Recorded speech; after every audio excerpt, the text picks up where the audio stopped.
Voltamos então para a segunda parte da nossa escola. Então agora nós vamos fazer a leitura, sim, da oração que Jesus vai ensinar aos seus discípulos. Essa é chamada universalmente a oração do Pai Nosso, também chamada de oração dominical. Muitos pensam que ela é chamada de oração dominical por causa do domingo, do dia do domingo. Não, não é. É dominical por causa do latim, a palavra Dominus. Dominus significa Senhor, mestre. Então é a oração do mestre que ele ensina. Há duas menções dessa oração, da oração ensinada por Jesus na Bíblia Sagrada. Aqui em Mateus, capítulo 6, e também em Lucas, capítulo 11. 11 de Lucas e também nesse capítulo 6. O 11 é de 2 a 4 e no 6 vai ser de 9 a 13. Então agora nós vamos fazer a leitura. Então diz aqui: portanto, vós orareis assim. Então Jesus vai ensinar: Pai nosso que estás nos céus. Esse Pai nosso que está no céu, ela é uma expressão judaica muito usada, e ela é 20 vezes citada em Mateus, com designação ao Deus, o Pai. Então é importante, o judeu usava esse termo, Pai Nosso que está no céu. Os estudiosos de escritura, de análise textual, dizem que então essa é uma oração comunitária, que é Pai Nosso, não é meu Pai que está no céu, Pai Nosso. Então é uma oração que deveria ser pública, com mais pessoas participando. Então ele vai apresentar: santificado seja o teu nome. Então começa com a santificação do nome de Deus. Há essa designação, essa importância. No 10 diz assim: venha o teu reino, seja feita a tua vontade, tanto na terra como no céu. Isso aqui haja uma interação entre céus e terra, a vivência, a espiritualidade daquele que está vivenciando a fé, a sua experiência com, olha, aqui na terra eu quero viver um já dentro de um ainda não. O judeu, o cristão, agora os discípulos de Jesus esperam um novo céu, uma nova terra e um novo reino. Quando ele fala assim, seja feita a tua vontade, tanto na terra como no céu, venha o teu reino, um judeu conhecia isso. Ele sabia, eles entendiam a vinda externa do reino de Deus sobre o mundo. Eles esperavam isso. Então, uma palavra que eles ali estavam acostumados com essa palavra. Então, seja feita a vontade de Deus, né, uma expressão ardente, né, uma ânsia pelo cumprimento do propósito divino na vida das pessoas no reino de Israel, lógico, a Judéia e toda a região, e também na história da humanidade. Depois, no 11, ele diz: olha, o pão nosso de cada dia dai-nos hoje. O pão cotidiano, da necessidade imediata e de um futuro imediato. Alguns estudiosos dizem que essa palavra ali, do pão nosso de cada dia, é do dia, mas também tudo subsequente, imediato. Está tudo envolvido nesse dia, aquilo que necessitamos e carecemos.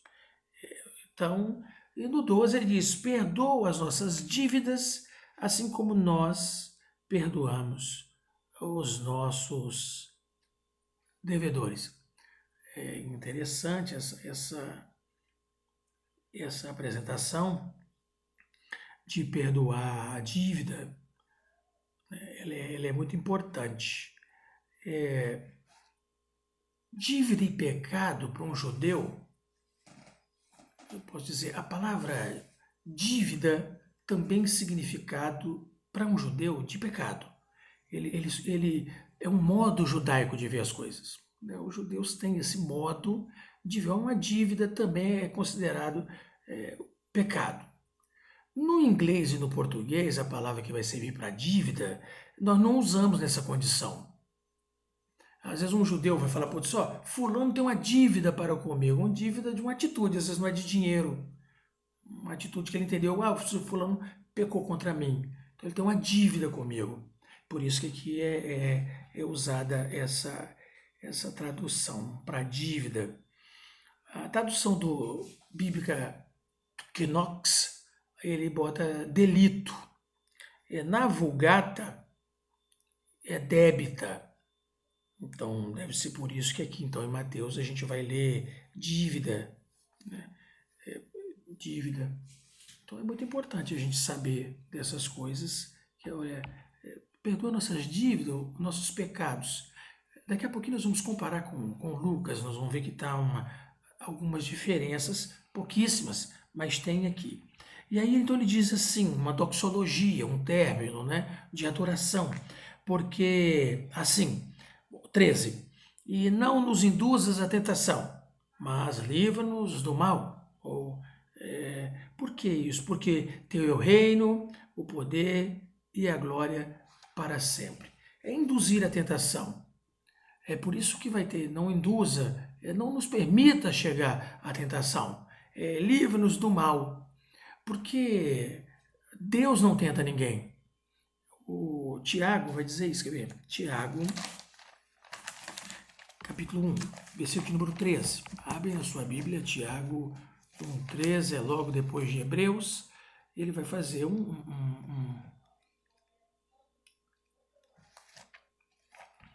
aporte sobre esse assunto que nós estamos falando aqui. Tiago 1,13. Ninguém sendo tentado diga, de Deus sou tentado, porque Deus não pode ser tentado pelo mal e a ninguém tenta. Ele ainda explica, mas cada um, verso 14, é tentado quando atraído e enganado pela sua própria concupiscência. Então, Deus não tenta. Então, nós temos aqui, e não nos induza à tentação, mas livrai-nos do mal. A melhor tradução para este mal seria do maligno. O diabo sim tenta. Ele tentou Jesus, Mateus capítulo 4, de 1 a 11, Jesus vai para o deserto e então Satanás tenta a Jesus. Então Jesus está esclarecendo isso ali. Não nos permita cair em tentação, livra-nos do mal, né, ou do maligno. É interessante que é como se tivesse assim a palavra tentação aí peirasmos, né? Essa palavra peirasmo é tentação, são provocações externas, provações externas. Entendeu? A mesma palavra é para provações externas. Então é como se fosse assim, dai-nos força necessária para que as provações da vida não se tornem para nós ocasião para tentação espiritual. Vou repetir. Dai-nos força necessária para que as provações da vida não se tornem para nós ocasião para tentação espiritual. É isso aí que esse versículo quer dizer. É isso aí que Jesus está apresentando nessa palavra. Né? Essa palavra ele está querendo dizer exatamente isso. Então seja feita a vontade de Deus, os judeus entendiam isso, o teu reino, a sua vontade aqui na terra como no céu, venha a nós o teu reino, essas coisas estão assim, para expressar bem para nós qual era o pensamento, qual era o entendimento de Jesus e que os judeus tinham a respeito disso. Quando a gente lê em Lucas capítulo 11, a gente vai notar que há uma pequena diferença entre a oração do Pai Nosso aqui em Mateus 6 e no Lucas 11. Mas tem que ficar claro uma coisa, tudo leva a crer que essas duas condições aqui são em momentos distintos. Tá? Porque aqui no 11 está dizendo, aconteceu que estando ele a orar num certo lugar, quando acabou, lhe disse um dos seus discípulos, Senhor, ensina-nos a orar, como também João ensinou aos seus discípulos. Aí Jesus vai dizer, então quando orardes, dizei, Pai, santificado seja o teu nome, venha o teu reino, dá-nos a cada dia o nosso pão cotidiano, perdoa nossos pecados, pois também nós perdoamos a qualquer que nos deve, e não nos conduza em tentação, mas livra-nos do mal. Então, quer dizer, no Lucas tem 5 pedidos Tem 5 pedidos aqui no Lucas. Santificado seja o nome de Deus, venha o reino, dai-nos o pão cotidiano, perdoa os nossos pecados e livra-nos da tentação, né, para livrar do mal também. Né? Então, ele pede para Deus, santifica o teu nome. Então agora, através da nossa vida, vem o teu reino, perdoa nossos pecados, não nos conduz à tentação e livra-nos do mal. Lá em Mateus é mais. Ele, santificado seja o teu nome, venha o teu reino, seja feita a tua vontade, o pão nosso de cada dia nos dai hoje, perdoa nossas ofensas, não nos deixe tentar e livra-nos do mal. São 7. Você digitar na internet, você vai encontrar aí essas diferenças, nuances que são apresentadas. Mas a gente, então está errado, um falhou, um errou, não está correto, nada disso. É porque uma oração foi feita quando Jesus estava dando um sermão para pessoas que estavam ouvindo. Lucas é um momento, tudo mostra que é um momento específico de oração dele com os discípulos, então eles pedem para que fossem ensinados a orar. E aqui então no capítulo, voltando aqui para o capítulo 6, diz assim o verso 14: Porque se perdoardes aos homens as suas ofensas, também vosso Pai Celestial vos perdoará a vós. Se, porém, não perdoardes aos homens as suas ofensas, também vosso Pai vos não perdoará as vossas ofensas. A gente tem que tomar muita atenção e cuidado quanto a isso, quando a gente faz uma ligação com o verso 12, que diz assim: perdoa nossas dívidas ou nossas ofensas, assim como nós perdoamos os nossos devedores. Perdoa nossos pecados, como nós perdoamos aqueles que pecaram contra nós. Aí a gente tem o 14, Jesus dizendo, porque se perdoados aos homens as suas ofensas, o vosso Pai vai perdoar as vossas ofensas. Quer dizer, alguém pecou contra mim, eu perdoo. Eu perdoei o fulano, que o irmão fulano pecou contra mim. Então agora Deus vai perdoar meu pecado porque eu perdoei meu irmão. E o 15 ele diz, se eu não perdoar o meu irmão, os homens, né, as suas ofensas, o próximo, também vosso Pai vos não perdoará as vossas ofensas. Nós temos que tomar muito cuidado para não achar que está implicado nisso aí, que o perdão dos nossos pecados está proporcionalmente ligado ao nosso perdão dos pecados que nossos semelhantes praticaram contra nós. Aí vai nivelar, cada um perdão que eu perdoo, perdoa o meu, o outro perdoa o meu, perdoa. Entendeu? Não existe essa conta, não é proporcional, não é uma proporção. Ele não está falando de proporção. Tanto quanto eu perdoar quem pecou contra mim, tanto será perdoado o que eu pecar contra Deus. Não é disso que ele está falando. Não é isso que Jesus está dizendo. O que Jesus está dizendo nesses 2 versículos, fazendo uma interação com o versículo 12, é: se não mostrarmos espírito perdoador, não podemos esperar perdão para nós. É isso aí. Entendido? Fica bem compreendido isso. Se eu e você, se nós não demonstrarmos espírito perdoador para com aqueles que falham contra nós, que pecam contra nós, se a gente não demonstrar esse espírito, não tiver em nós esse espírito, não podemos esperar perdão da parte de Deus para conosco. É tão simplesmente isso que Jesus está ensinando. E aí, então, quando chega no verso 16, é aquilo que nós já falamos do jejum, né? E aí ele vai dizer, então, quando você fizer o jejum, agora estou no 17, né? Você vai ungir a cabeça, vai lavar o rosto, você não vai fazer uso de cosmético, você não vai fazer uso algum para transtornar a sua aparência, para demonstrar que você está tendo alguma piedade religiosa, que você está fazendo algum ato religioso para com Deus.